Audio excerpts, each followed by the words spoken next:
What's up, Denver? Chris Lopez here. I got a great guest today to come share his story about how he got into real estate at a very young age, has gone through various investments, some great, some not so great, with some great lessons to learn from, and has gone on to be a great entrepreneur in real estate. Young guy, you'll see his name more and more throughout these next decades around Denver, currently developing some software to help kind of shake up the market around town. So lots of fun stuff to talk about. And my guest today is Zach Garfias. Zach, what's up, man? How are you? I'm doing well, thank you. Thanks for having me. Yeah, this is, you've been on my list to talk to you for a while, talked in the podcast for a while, because you and I connected a couple years ago, just randomly somewhere. We chatted.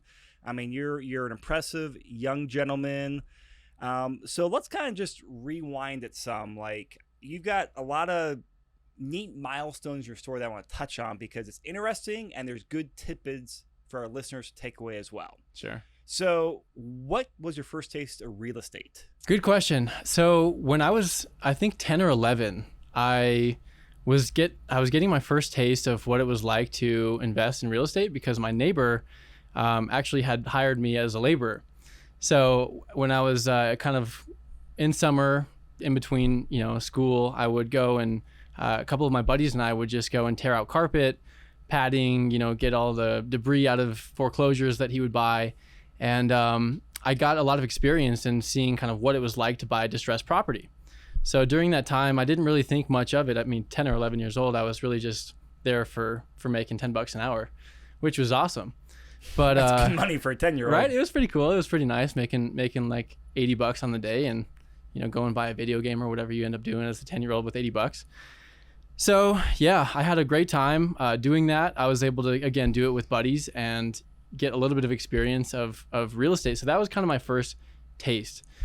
So at the time, did you kind of understand that, from the high level, okay, he was buying properties, fixing them up, and did you kind of get to conceptualize flipping investing concept, or were you even old enough to understand that? Good question. I did get what he was doing. And I knew that was his source of income. I mean, obviously there was some level of understanding that I didn't have at 10 or 11 years old to understand that. And I did that for up until I was like 14. Then I started working at a golf course for the summers in between school. Got raised up to like $12.50 an hour. So I was really killing it at that point. No, it was cool. I was able to experience a lot from just kind of an outsider. And then when I got older, kind of into high school, junior, senior year, that was when I really started to understand the concept of being able to make a living off of doing what my neighbor did. And he was great at what he did. And he had done it for 25 years before, before he was hiring me to go and, help out. And he was really just doing it to help me. But during that time, it was really interesting for me to be able to see that, you didn't have to necessarily just go to, a certain place and work for a certain amount of time to be able to stay alive and support a family. And, growing up, my parents were in the medical field, so they didn't have a whole lot of time. They were 7:30 out the door, 7:30 out the door, come back around 6:30 if there wasn't like a medical board meeting. So, I got to see kind of the value of having time, not just the value of having money. And that was something that really drove me to want to dive deeper into the world of real estate. Sorry, this is when you were in high school you had that? Yeah. That's impressive, the whole, having the time perspective on there. That's impressive. Thank you. Yeah, well, it was tough because, when I was like, I don't know, in middle school, high school, before I had my license and able to drive myself, I lived farther away from my school than I was able to walk. There was no buses that would take me to where I lived. So it was kind of on me to, go to the park. If I had friends going to the park, I would go with them. If I didn't, I had a good buddy of mine who was always there for me to be able to go to his house and spend, a couple hours until 6:30 when my parents were able to pick me up. So I hated that, to be honest with you. I just really didn't like the idea of having to wait for 3.5 hours every day to get picked up to go home. And that was like a real slap in the face. Like, oh, I don't have to wait to 6:30 to get off work in the future if I take a little bit of a different route, And my whole family on my dad's side had like 3 or 4 generations that were all, medical doctors or surgeons. And, I was like, I don't really want to do that. It's not, even though it's kind of keeping it in the family as something that, we've always done. I was like, I kind of want to just switch it up a little bit and maybe do my own thing. So, junior year of high school, I ended up working with a buddy of mine, one of my best friends. He never even went to high school, but he's one of the smartest people I've ever met. Really kind of a level-headed, ground-up guy who knows what it takes to, to suffer, and also knows what it takes to succeed and to thrive. And he learned that at a really young age, even younger than I was. And so he was kind of he was a little bit older, so he was a mentor to me, even though we were around the same age group. He just had, he had been working on the oil fields since he was like 17, and he was making a pretty good amount of money, but he was trading a lot of time for that money. But nonetheless, we would have conversations every night on the phone about what we were going to do and how we were going to do it. And a lot of the communication that we had was around real estate and investment of real estate. But we knew that, we were 15, 16, 17 at that time. And in order to start investing into real estate, we were going to need, capital and some experience to be able to go along with that. So what we did is exactly that. We built a little bit of capital and we built a little bit of experience. The capital came from, he was working as a prefabrication, like a kind of a grounds guy, doing welding on oil sites. Okay. And different things like that. So we ended up partnering together and starting a prefabrication company. And that's called Matic, which is still around today. He actually runs that full time. And it's a very successful company. But at the start, it was, really just him. He was the only person that knew how to weld. I was not a welder, and I was also in high school. But I did have value in being able to go and find jobs and, and creating work. So he was kind of... So you're kind of doing the business development while he was fulfilling it. Exactly. I was sales and marketing. He was operations.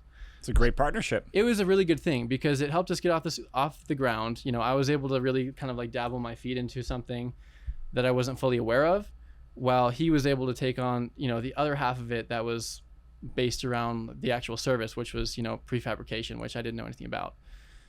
So, we took the money that we made from that and we invested it into cars. We would buy cars from auction.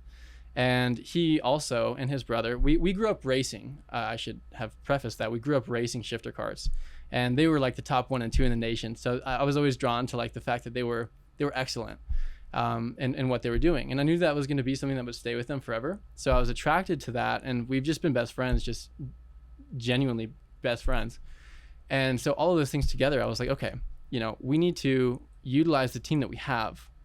We need to utilize the finances that we have. And at that point, it was, thousands of dollars in credit to be able to, maybe buy a car. And at auction, it was all cash. But, we would also go and get loans to buy cars and things. And they would, since they had the automotive background and, we all raced together, but they were more so focused on the mechanical side, they would fix the cars and I would sell them. I would market them and sell them. So that was like Craigslist type style. Exactly. Yeah, we would go and we would actually specialize in like Japanese tuner cars. So like, for example, Mitsubishi Evo, like Evolution, like the older Evos. So you were talking over my head right now, but yeah, I okay, understand cars. I'll bring it down a little bit. Yeah. So it was essentially a car that, was produced out of Japan, and we kind of found that as our niche, right? That was like our single family in like this area, for real estate. It was kind of like our niche. And we were buying those cars, flipping them, and making a little bit of money. But it was kind of testament to the concept of making the cash to be able to invest in business, and then investing that cash into a potentially valuable asset like a car. So I want to time out here. I want to ask you this question because you're coming back. Your parents and your grandparents, grandparents have they're gone through multiple levels of college, right? Very much a professional career. What are they saying to you while you're doing this? Because obviously they're seeing this. They're seeing you make money, through a legal route. They didn't think so at first. Okay, I'm saying that. It's like, what were their thoughts on there? Because I'm curious. Because always, there's interesting dynamics on there. Like you sound very entrepreneurial, and your parents sound, just more traditional career route. Like, what did that feel like? and how that come across you as a, 16, 17, 18-year-old?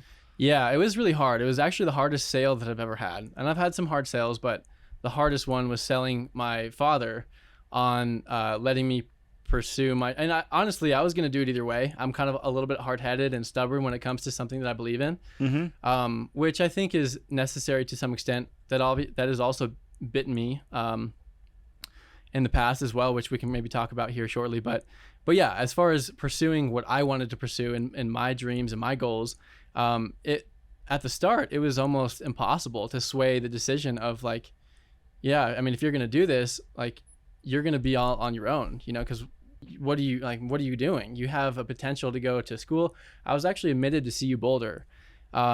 And I decided to not go because, I was very confident that I was passionate about what I was doing, and that with that energy and the vision and the plan and the right execution, which I think are all the most important things: vision, plan, execution. In that order? In that order, exactly. Vision, plan, execution. Yeah, I mean, you got it. Yeah, and we'll get into that if you want to talk about that more. But I guess going back to swaying my parents, in this traditional sense of how to go about life after high school, it was really hard. It was really hard. And I would always, we would be on the way back from wherever, and I would be in like my dad's car. And I have like vivid memories of me being super excited, super energetic, and telling him about these goals and dreams. And, he's always been there for me. There's no question. But he would always tell me to get real, and to be realistic. And I hated that. So like, it took everything that I had to prove him wrong. And like, in a loving way, I love him and my mom. She was always there for me. She was more so on like, whatever you do, I'm going to be there for you. My dad was like same way, but he's like, think about what you're doing. You could, this is not safe. This is not traditional. And I knew all that stuff, but I was willing to go for it anyway. So kind of like my sales pitch was, give me a year to prove myself after high school. And if it doesn't work out, if I don't do what I say I'm going to do, then I'll go to school, I'll go back to school.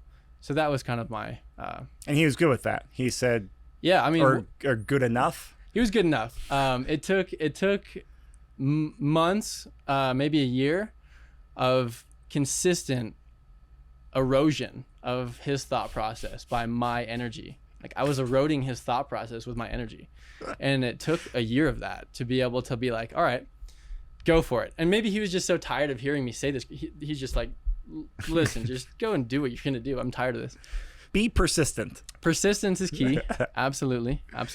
Okay, so you had the entrepreneurial bug at a young age. Got a taste of real estate investing, got a taste of, car flipping and being in the car industry. Right. At the time you knew going the traditional college route was not for you. Right. While having some, counter thoughts from your parents. Yeah.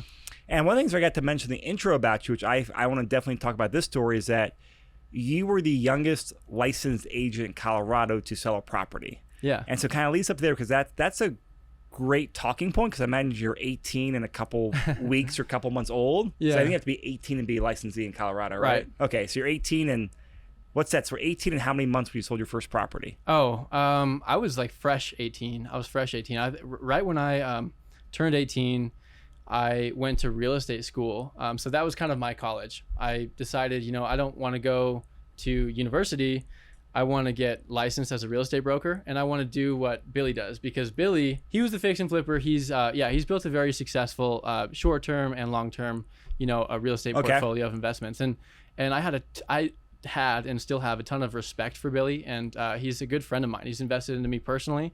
He's invested into my businesses, and he's been a huge role model in my life. Because again, my mom and my dad, and really the rest of my family was never super into hands-on investment. Like, it was, they were doctors. They save people and help people and heal people, which is one of the most noble things that you can do in this life. But I knew that wasn't what I wanted to do. So I had to get that knowledge from elsewhere, and that was Billy, someone who I love. But anyway, so he, I knew that he was able to go to his son's lacrosse game, or pick up his kids from school if they needed a ride, or, you know, do these things that my parents wanted to do, but they just didn't have time. And I was like, okay, he has time. I want time. So how do I get time? I'm going to do what he does. And so my thought process was, I'm going to get licensed as a real estate broker, and I'm going to eventually start selling my own investments. And so that's what I did. It didn't go in that order. It wasn't that simple. But to go back to your question of what that looked like, I got licensed. Took me, you know, however long it takes to get licensed. And once I was licensed, I interviewed, you know, 8 or 9 different brokerage firms, and tried to feel out where I felt the best and where I felt like I was going to be supported, because you really need that. I mean, no matter how old you are, but especially being 18, you know, and getting into an industry that is foreign to you. Well, mostly foreign. So I ended up starting with Your Castle, and Charles was my mentor, Charles Roberts, who I love. He's somebody who I'll take to the grave with me. He's always been there for me, and I'll always be there for him. But he was really pivotal in my first transaction. Obviously, you know, so he was your mentor here at Your Castle, because I mean, most brokerages, you know, Your Castle side, the first few transactions a new agent does, you have a mentor team. Yes. He was your mentor to make sure, basically, you don't screw it up, so no one gets sued, no one gets in trouble, but also make sure that you and the client have a successful transaction. That's exactly right. And fortunately, the other side of the transaction was a guy named Elon. And Elon, who is another person who I have a lot of respect for, because he was the listing agent for this transaction. I was on the buy side. He was on the listing side. And he could tell, I mean, I still don't have a super deep voice, but I had a pretty light voice, you know, compared to like maybe some 40 or 50-year-old dudes that this guy usually gets called from when he's listing a property. Okay. Right? So like, he's like, okay, I can tell you're, you know, he didn't say this out loud. He was a really blunt guy, which I appreciated, but you know, he could tell that I was inexperienced, and, you know, it's hard to hide that, you know, you can't hide behind a curtain when you're doing a real estate transaction. So he didn't take advantage of me. He actually helped me, which in return, you know, my family actually does transactions with him today. And I hope that's some payback for him helping me out. But yeah, so let's talk about that for a second, because this is, you know, I mean, you've been there.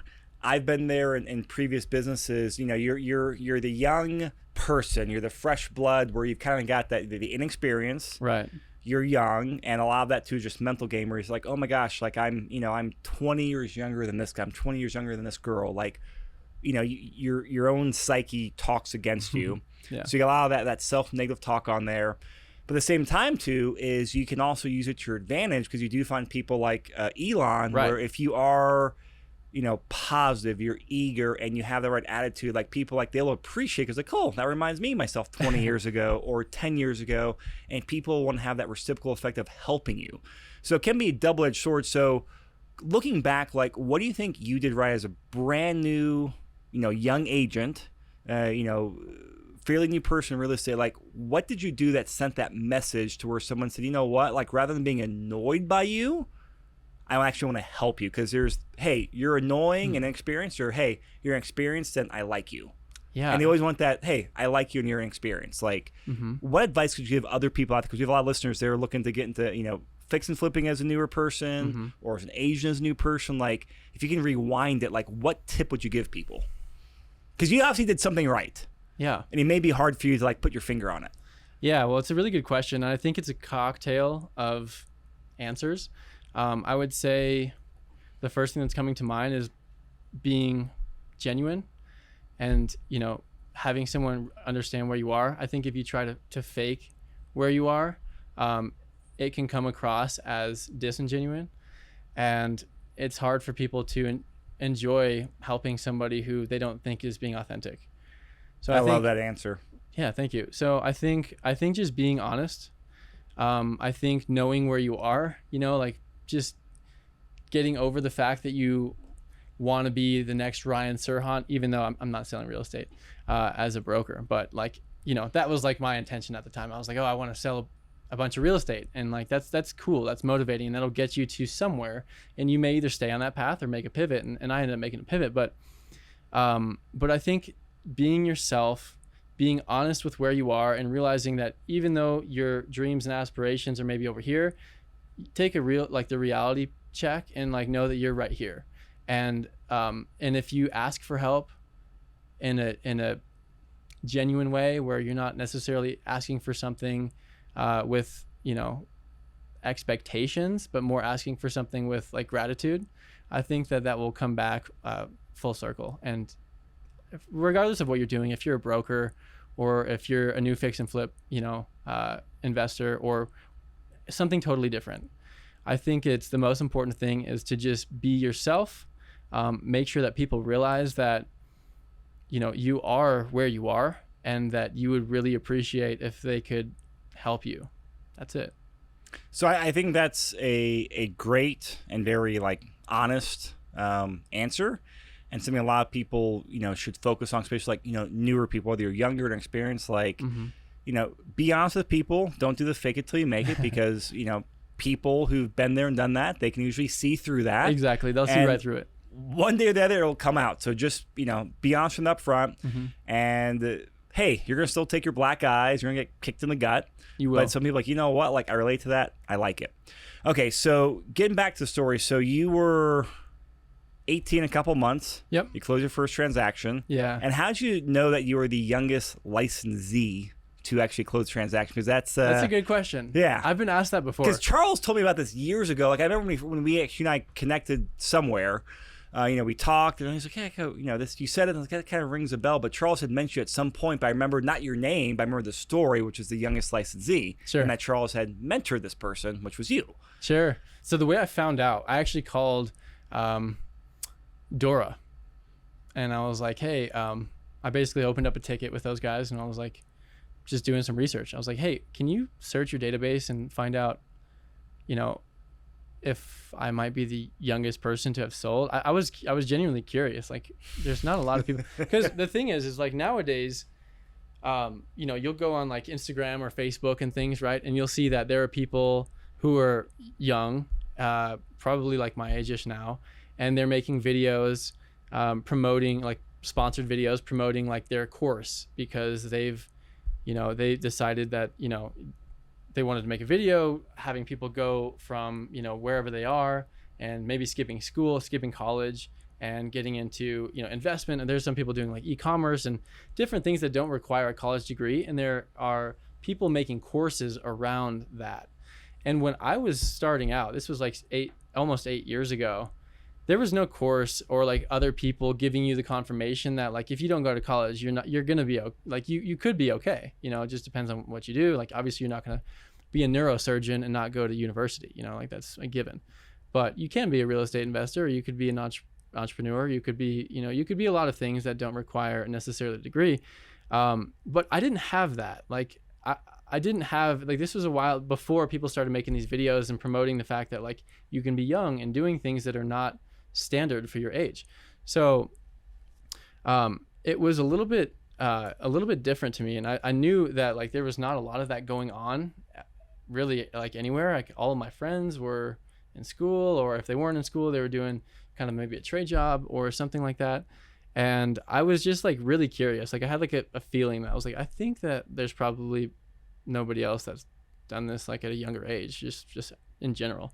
So I reached out to those guys and they were like, yep, it looks like it. And so that was kind of that. I was like, okay, that's cool. Like I just had a feeling and I wanted to check, and they confirmed, and yeah. I mean, that's hard to do as a young new person in the industry.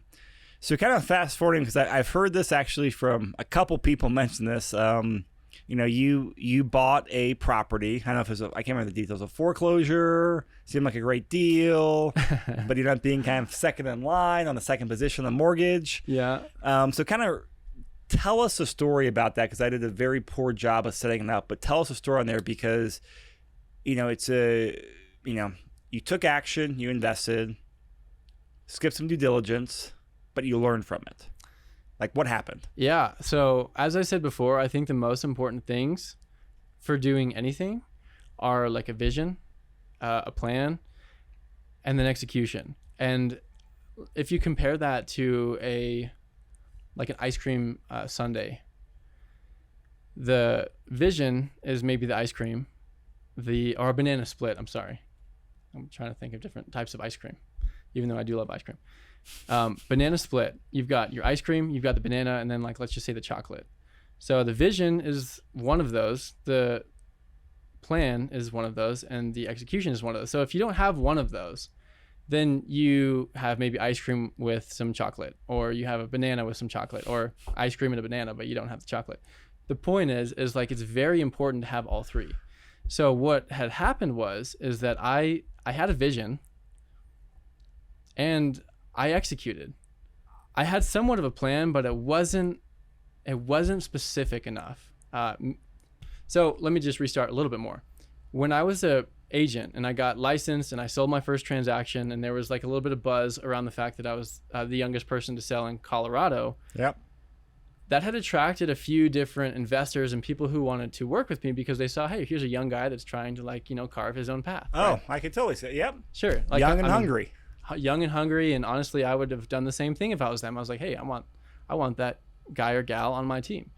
So I had a few people reach out to me. One of those people is a lady named Julie, and she was my partner for all of my real estate investments, and we'll be doing a lot more work in the future. But her, and then also I wanted to include my father. So again, like, let me just preface, he was never a real estate investor. He was never really an investor of any type. He's a smart man. He was a doctor. He was somebody who cared for people and and practiced medicine, but he was not someone who was building passive income, where when he's not taking care of people or practicing medicine, he's going to make money. He was worried about people, not worried about really making money, which again, there's a book called like Why Doctors Don't Get Rich or something like that, and it's kind of for that same reason. But I wanted to include him, and not because like I couldn't find somebody else, but because I wanted to help my family and my dad build like a retirement plan, which he didn't really have. So I got Julie, and then I brought together my dad. And at that time, I mean, I had a little bit of money because I had invested in cars, and I had a little bit of money from like my previous business, the metal fabrication, which again, my partner Austin is still running full time. I had a little bit of money from that, but not enough to be able to go and say, all right, let's go three ways and buy cash properties at auction. So my dad and Julie put up the cash at first. I put them together. They put the money together. I was the sweat equity. I was doing the work. So they're the capital partners. You're the operations, boots on the ground. That's exactly right. So our first investment, we ended up buying for like 148,000 ish. What year was this? This was like 2014. Okay. 15 maybe. But so 2014, 2015, you bought this at the auction. Exactly. 148, I think, is what we were in for. We put about 50 grand into it. I had to do all the construction work. And let me just say, I was not that guy. Like I knew how to tear out carpet. I knew how to take, someone's old junk and put it into a dumpster. But I didn't know how to set flooring. I didn't know how to like cut tile. I didn't know how to demo and that a little different. A little bit different, and not even demo. I mean, demo is tougher than people make it look like on HGTV. They flick a stud and it falls over. It's not what it's like, especially after 800 properties, which we can talk about in a second. But like this was the first one, and I was like, look, I have a license. I have the commitment of doing all the work. Like, you guys put up the money. Let's make it happen. Let's make some money. Yeah. And we did that, but it didn't go quite as smooth as just a 3-second kind of motivational idea. It took about 3 months. I was inside of this basement, forever. I thought that the right way to do it was like buying a paint sprayer and like spraying this whole house, which it would have taken me probably like a week instead of like 2 months. Like, I had no idea what I was doing. I was literally doing this from the ground up, and like that was my equity in the deal, was doing the work. I was having a terrible time because I didn't understand how to do the actual application of the job. Yep. So I was doing everything from painting to framing to setting tile. While you're watching YouTube videos along the way, right? Honestly, that's another thing that I would say. Like, I was very stubborn and hard-headed. Like, I'm gonna figure this out no matter what.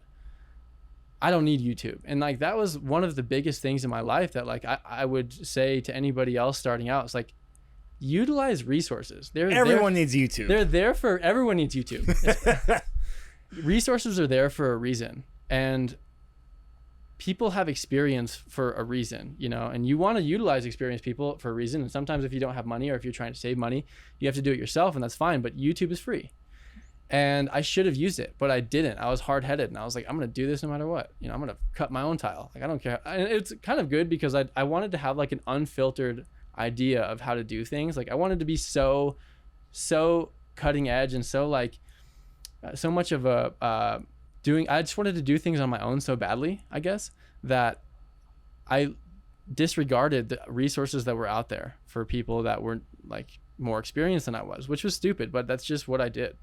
So I did all the work, I had taken up all this like existing flooring that most likely had asbestos.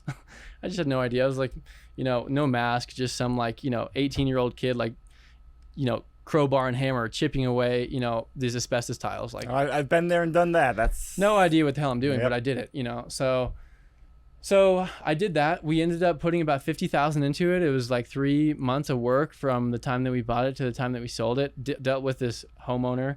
If she's listening, I hope she's found a great place, but she was really hard to work with, and that took a lot of time. But we did work with her, and we've always been super fair in all of our investments. And yeah, it took like 3 months. It should have taken about 1 in reality with the amount of work that was in there, but starting from the ground up, it took about 3 times longer. We put about $50,000 into it, sold it for like $275,000. So we ended up making like $75,000-$80,000, somewhere around there. And you split that a third? Yeah. Okay. Yep. So, I mean, what, about 25 grand each? Maybe a little bit less after some... Yeah, I think it was right about that, actually. Yeah, maybe a little tiny bit more. A little less after some fees and transactional taxes, costs. Yeah, transaction fees too. Well, I was the agent. Were you listing I was agent? the listing agent. Okay. Exactly. So I was like, I was able to pull some strings there. So, that happened there. But fast forwarding to this investment that you were referencing with the second mortgage, this was a later investment, and it goes back onto the theme of preparing and planning. And like, I was so hard-headed that like, I got a vision and I'm willing to execute. I'm going to get it done. So I wanted to go 2 out of 3 and get to the finish line. But in reality, like, it can happen, but at some point you're going to have to be forced to plan, even if it's retroactively. You got to plan retroactively, which is a problem, like especially building software, which we can talk about later. But with this first mortgage, we went to auction. We had a couple properties that we were looking at. We waited until the morning of auction to get O&E reports.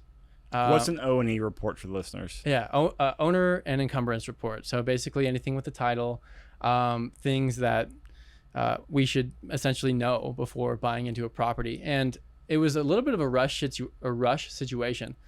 And so what had happened was, the starting bid amount was $78,000. The ARV was like $525,000. So we were like, oh, it's like, this is going to be margin. A hot property. We're going to make maybe a couple $100,000. This is going to be awesome.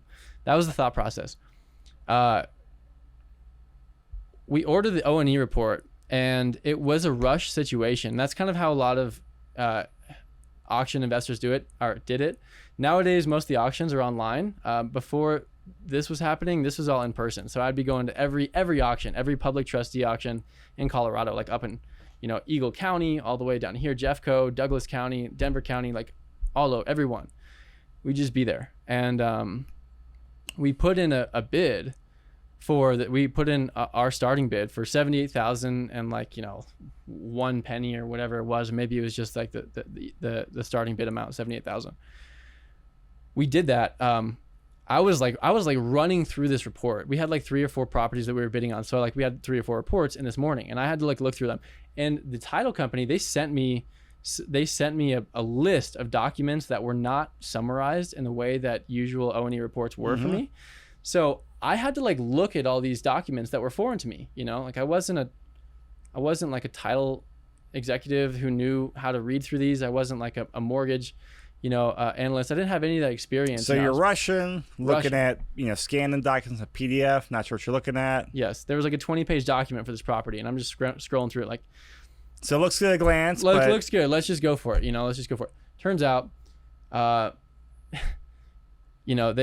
they called this property on Nickel Circle, and they're like, they say their whole spiel, and they're like, all right, starting bid, $78,000, synergy investments. I don't remember, going once, going twice, sold. And I'm like, and you guys were synergy. oh shit. Like, excuse my language, but I'm like, what did we just do? Like, because no one else bid, you knew like, oh, what did we miss, right? We're in a room with people who want to make money buying distressed real estate, where you buy on the gap. We got 78,000, 525.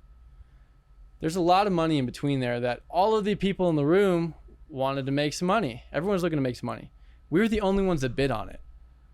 So we're like, okay, we're either going to make a lot of money, or we just did something that we don't know what we actually did. And of course, a lack of planning, we didn't know what we did. So what happened? Because I know you bought the place, Yep. but there was another person in line ahead of you on the mortgages, right? Like, what were the details? Like, what happened? So the details.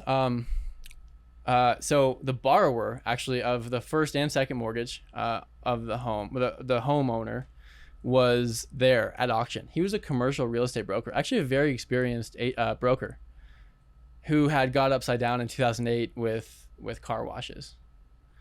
So he lived there, and he was a very smart guy, actually a very smart guy. But he ended up living in that property for like years without paying his mortgage. How? You might want to talk to him about that. I'm not exactly sure what he did. He must have had a really awesome attorney or whatever the case they did, but I think it was that the release from stay from the foreclosing attorney wasn't being filed.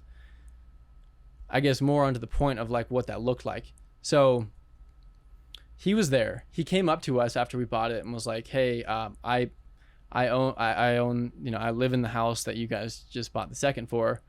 Can we meet?" So we ended up setting up a meeting with this guy like the next day, and like I knew there was problems. Billy, my mentor, who I mentioned earlier, was at this auction, and we were talking like 2 minutes before the auction started. And I should have told him what we were planning on bidding on, but I didn't, and we were just talking about other things. He was there. I was with my partner, Julie. And you can't talk during auction. When they like start the auction, you can't talk. So that he couldn't be like, "Hey, Z, like, stop, don't do that. He couldn't do that. Otherwise, he would have. And I'm glad he didn't, because we made money. But I'll tell you the whole story. So Paul, this guy was there. We were a little bit concerned because we didn't know exactly, what was going on. I called Charles. Charles was like, "Hey, come on down to my office. Like, we need to talk about this. This sounds like a kind of a big deal." Turns out that Charles was like, "Okay, you're gonna need some help here. Get in touch with John Goodman." John Goodman is actually a friend of mine now, and somebody who I work with in different capacities outside of law, or representing me. But he was, that's when I first met him, and my dad was one of my partners, and then my partner Julie. We went up to his office in Boulder, and we were like, "Hey, like, we're in a really tough spot. What do we do?" And this was such a crazy situation. The circumstances were so one-off in every way that there was no clear like, "Hey, this is what I would do if I were you. Here's what you should do." It was like, yeah, you're probably screwed no matter what. So what had happened was there was like 5 liens on this house. There was, you name it. There was like tax lien, HOA lien, child support lien, like yada, yada. You had the buffet against you. You name it. Like, we had our plate full. Liens were there. First mortgage, which we found out later was there. He hadn't been paying his mortgage for years, as I said beforehand. So like that, those late fees and all of the other things that go along with not paying your mortgage was stacked up.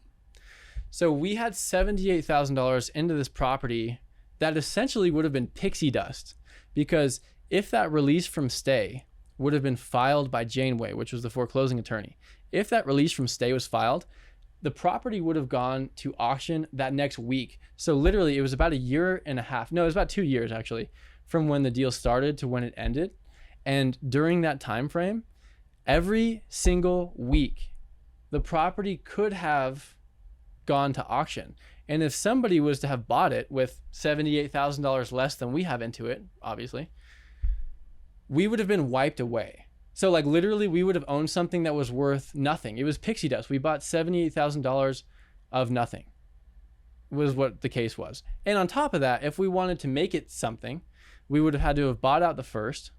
We'd have had to wipe away 5 different liens, which is not cheap when you have that many years of problems on this borrower's side. It might be hundreds of thousands of dollars. Lots of money and lots of problems on this deal. So what had happened was, and that was our investment capital. My money was in there. Like by that time, I had enough money to be able to go in as a third partner.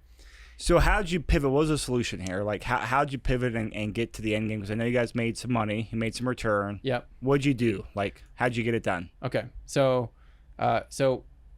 thankfully we had the borrower who was actually a very smart guy, and he wanted to stay in that house. They had raised a family there. Him and his wife were there, and they wanted to stay in this place.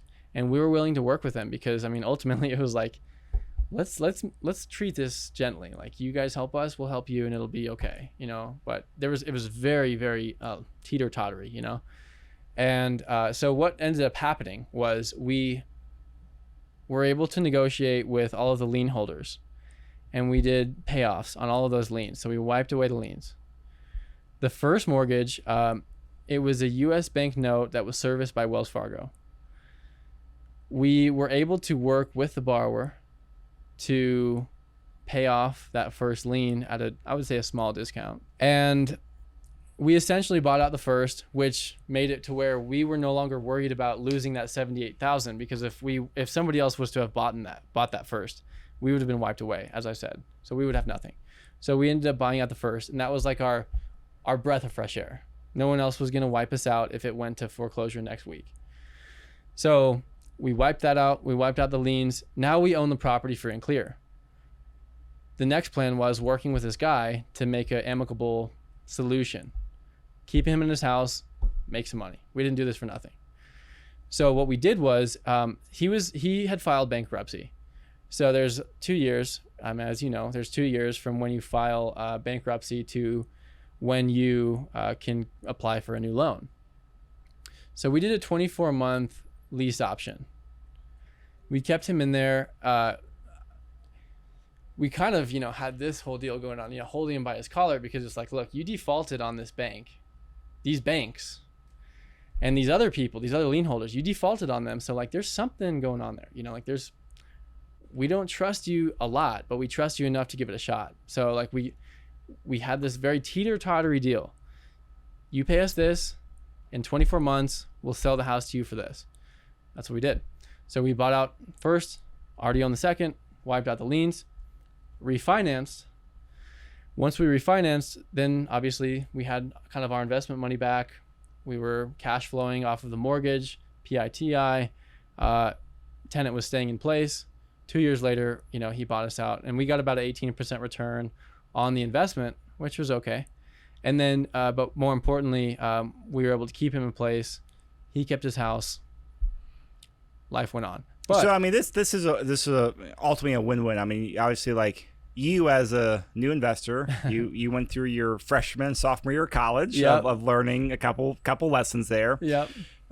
You and your investors, you guys made money. Yep. Both a lease option. I mean, there's different ways to structure lease options. Some people, they want their people to default so they can keep their money. Yeah. This is a great win for this gentleman and his family, because he was able to pay it, keep the property, which is good for him and his family. Right. And you guys still money here. So that's great. And we got a few minutes left on here, but there's one thing I want to move on to. Okay. That I really want to dive into, because I think this is just fascinating. Okay. And I could talk to you for hours about this, but yeah, me too for you. is the software developing, because you have spent, I know, a lot of time and energy. Yeah. Because this is the other way I learned about you. It's, hey, cool. There's hey, I heard about the youngest guy that sold real estate. Heard about this guy that bought the 8th position on a property, and then someone that's starting a software company. Yeah. To battle the big player in the industry local here that does all the transaction and contract management here in the Denver market. Yes, sir. And I mean, it's very fascinating to me. Like, how'd you get in the software game? Because it's hard. Yeah. As you've told me before this podcast, no experience in software. Right. And it's a very hard battle to win that marketplace. So I'm fascinated by the story of your software of eGen. Like, so let's talk about that for a few minutes. Sure. Well, thank you for your interest in the story. I mean, it's definitely something that has been my life. So I appreciate you being interested in my life. Yeah. So about 6 years ago, close to 6 years ago, I started a demolition company. The demolition company was started during the time that investment that we just talked about kind of went a little bit south, right? It took a year and a half to like recoup our money from the refinance. And then 6 months later than that, so 24 months total, to actually call it done.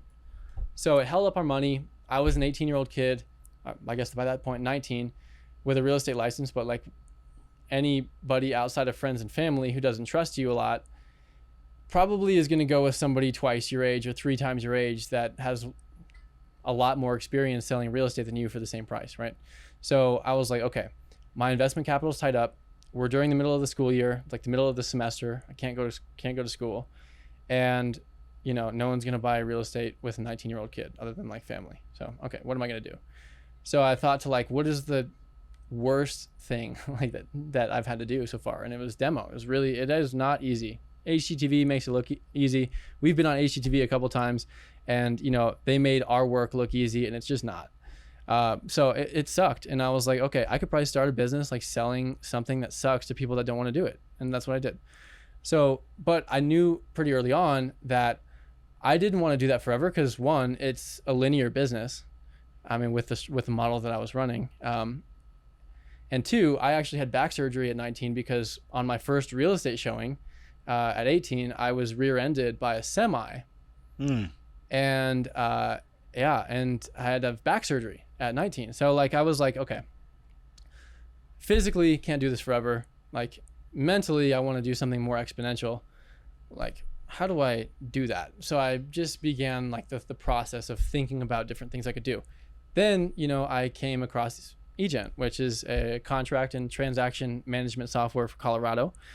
And we're with plans for national expansion, but starting in Colorado. And I was a user of our competitor's platform, and I knew that there was room for improvement. So that's an understatement. Thank you. I agree. So that was like, okay, this is the exponential way to build a business that I would rather do. Like I wouldn't want to suck in dust for the rest of my life. You know what I'm saying? So that's what I did. I started. It took like almost a year actually to like go from this idea to meeting with like my attorneys. And I did everything like ass backwards, honestly. Like all of this stuff. I mean, how could you expect to know it all when you've never done it? Like I was pretty much like a high school education. Like I had done algebra like a year earlier, and then now I'm supposed to be like trying to like start a software company to take on like a monopoly. So like obviously there's a lot of room of like new things that you got to learn. But I think one of the things that's helped me and hurt me in my life, but in this case helped me, is that I just went for it. I just went for it. Didn't really put a whole lot of thought. I was just like, I'm doing it. So I met with like, my attorneys, met with different developers. That whole process started. And then about a year after that, I actually started building, and it was a nightmare because I was taken advantage of by the first company that I hired to develop the system. Well, I guess rewinding, I had 2 of my smartest friends from elementary and high school get together and try to build this version 1. Turns out that it was like 4 months of like, okay, cool. Thanks guys for building this. It was fun. I need some people that know what the hell they're doing. So I went to 5-6 different development companies here in Denver, showed them what I was looking to build, got bids just like you would do with any other type of like, contract type work.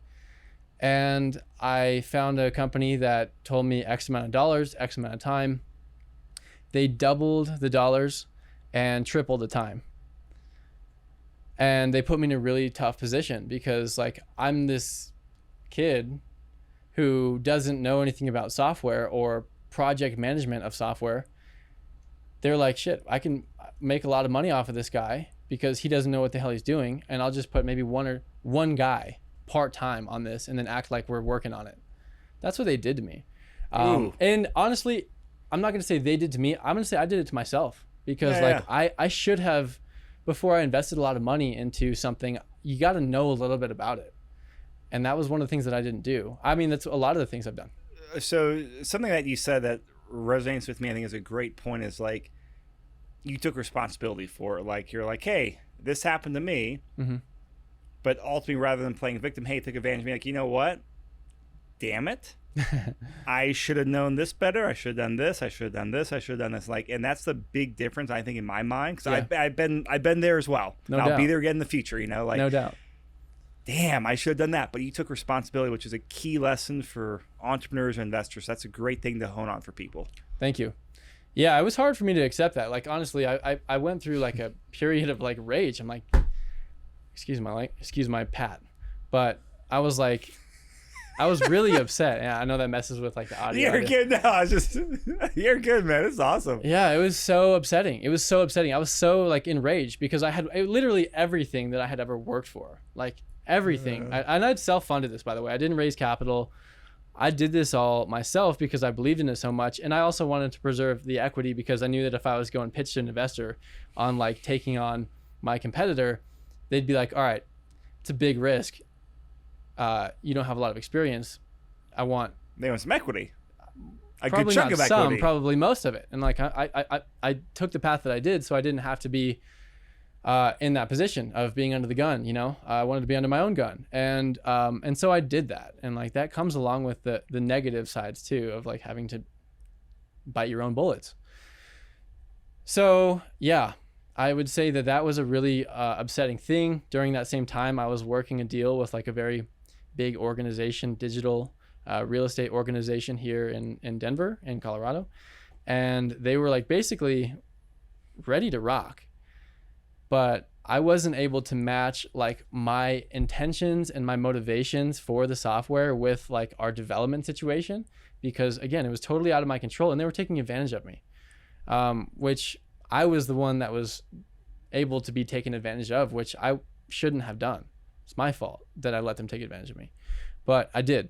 So that happened. And then I was like, okay, I'm working out this big deal. If I want to keep this deal going, I need to go and find somebody that can actually build this, who's reputable. So I went to a big name here in town, who I'm very good friends with, the founder and CEO, they've been recently acquired, but before this, they were still all in-house. Very expensive development company. And I was like, okay, if we're going to make this happen, and like I want to make this deal that I'm working out right now happen, I'm going to need like the greatest developers out there. So I went to them. 3 weeks later, I spent a lot of money, and I was like, all right, if I'm going to self-fund this, I think I'm going to have to do a different way. And I'm not going to work with the first company. I'm not going to obviously be able to afford these guys. What's something I can do? So I went back with my hat in my hand to the first developer, and I'm like, look, like I'm a pretty peaceful guy. I have no intentions of wanting to like cause conflict. But I was like, look, you know what you did to me, and like I'm either going to sue you or you're going to help me get this deal done, because like this is my life. Like I put everything in. I've lived with my parents. I've lived my parents' basement, or like my mom, and then also my dad's basement. And like when I had money, I could have bought a house. I was pre-approved for a house at 20, and I decided to hang on to all the cash that I had and all my credit and all of everything else I had, put it all into software. And these guys like literally stripped it away from me. And I was like, you either help me out, or like this is going to be an issue that I have to like find resolution for. So they got me in touch with an Indian development team who I had flown out to India. And I had spent about a month and a half in India just getting to know my new team out there. Since we have, and I'll wrap up the story of the software, but since then we have kind of moved our development from there to fully in-house. I've got a CTO now who is a very smart guy. He's had almost as much time as I've been alive. He's had experience developing software. He knows our current framework. He knows our languages. He knows kind of where we want to take the product. And he also has experience as a agent selling real estate in Colorado. So it's all kind of like the full shebang. But yeah, I mean, for lack of time, it was a huge undertaking that went south in almost every way that it could have went south. But you know, persistence, vision, planning, and execution. Again, before when I started, it was a lot of vision, a lot of execution, but not as much planning. So if my recommendation for any viewers, I mean, for the best advice that I could give for anybody wanting to, like, build something from the ground up or know what it takes to do that, I would say, like, start with, like, the picture in your mind.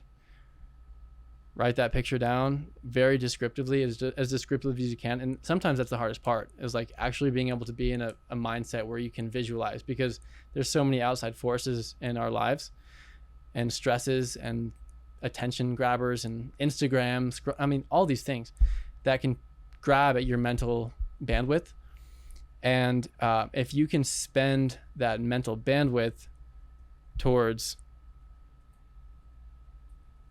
your future, envisioning your future, writing it down, and then coming up with a plan for how to achieve that, and then actual execution, that's my best advice. Because if you have a little bit of this and a little bit of this and a little bit of this, like, it'll get you to somewhere. But if you have a lot of this and a lot of this but none of this, it'll get you a lot of problems. So those are great takeaways, and I know we'll put a link in the show notes there to eGent.